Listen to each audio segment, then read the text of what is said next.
Developmental dyslexia is a neurological disorder present in children and adults affecting phonological processing within the brain. Neurological research has demonstrated the inability of the brain to form a solidified link between phonemes and graphemes in those diagnosed with dyslexia. When analysing normal brain activity during reading and literacy tasks, a shift in brain function from the frontal area to the parietal area occurs. This shift in brain activity is not observed in a dyslexic brain. Within an Australian context, estimates range from 3 to 10% of the population being categorised as having dyslexia. There are widespread professional perceptions about this disorder and a variety of practices surrounding the identification and assessment of dyslexia.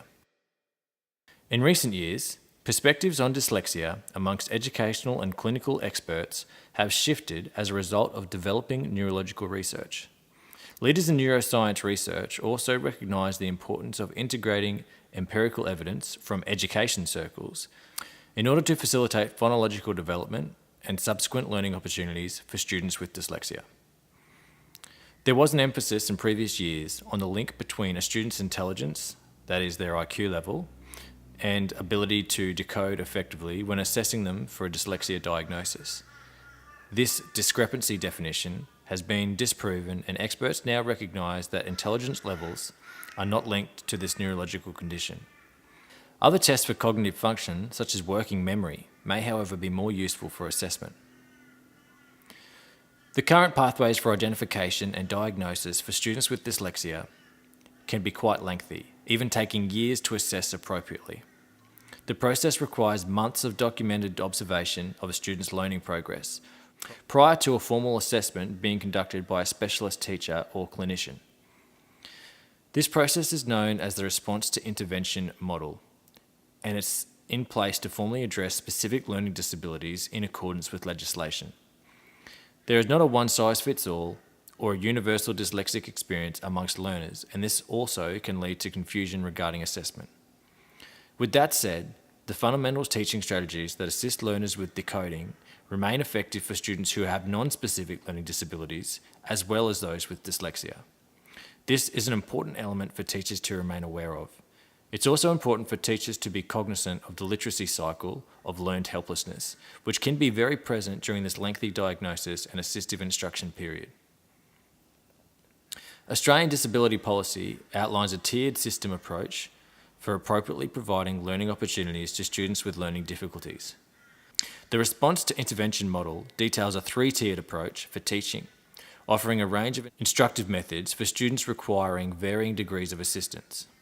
These instructive methods range from quality differentiated instruction in Tier 1 to extensive individual adjustments for instruction and assessment in Tier 3. In the context of a student with dyslexia, a Tier 3 approach is the appropriate methodology. For the purposes of specificity and contextual relevance, the following discussion and accompanying research will be reflective of the specific context of a Grade 4 student diagnosed with dyslexia who is developing their phonological knowledge. With this context as a framework, classroom instruction would need to be individually tailored to this student's needs. Adapting the delivery and assessment of the curriculum is imperative in order for this student to receive instruction in accordance with disability legislation. This means ensuring that the student receives every opportunity to be taught in accordance with their learning style and to appropriately demonstrate their knowledge. A variety of teaching strategies and assistive technologies exist for specifically instructing students with dyslexia. The majority of these assistive technologies place an emphasis on multi-sensory learning due to the preference for tactile, kinesthetic, and auditory learning styles over grapheme and symbol-based learning.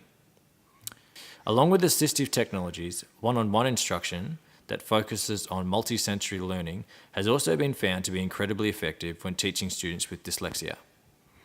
A basic example of this is to provide a student with an image of an alphabetic letter or a series of letters. In response to the visual stimulus, the student then sounds out the phoneme as they then in turn write out the letter in sand. Other examples include phonic instruction using games like hopscotch, with letters and sounds on each square. When students with dyslexia engage in learning activities that involve multiple senses, This helps to solidify the neurological pathways to the parietal area, increasing knowledge, retention, and comprehension. Research into the presentation of text has also been investigated in relation to the reading speed of learners with dyslexia. The analysis found that specific fonts with larger text and increased character spacing resulted in students with dyslexia reading significantly faster. The results also indicate numerous benefits for these students by presenting decodable text on a screen as opposed to paper. With a synthesis of this information, it would suggest that viable instruction strategies for dyslexic students include those which present phonic instruction with multisensory methods. Assessing the knowledge of these students also requires adaptation from traditional written exams to more flexible oral and tactile examinations. In summary, current perceptions about dyslexia have progressed in recent years due to recent neurological research.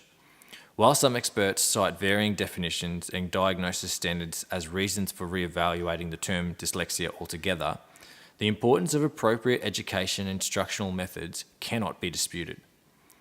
Legislative requirements surrounding learning opportunities for students with dyslexia outline the use of additional resources and the provision of one-on-one teaching. This highlights the importance of knowledge amongst individual teachers about dyslexia-specific teaching strategies, such as multisensory engagement and teaching phonic awareness.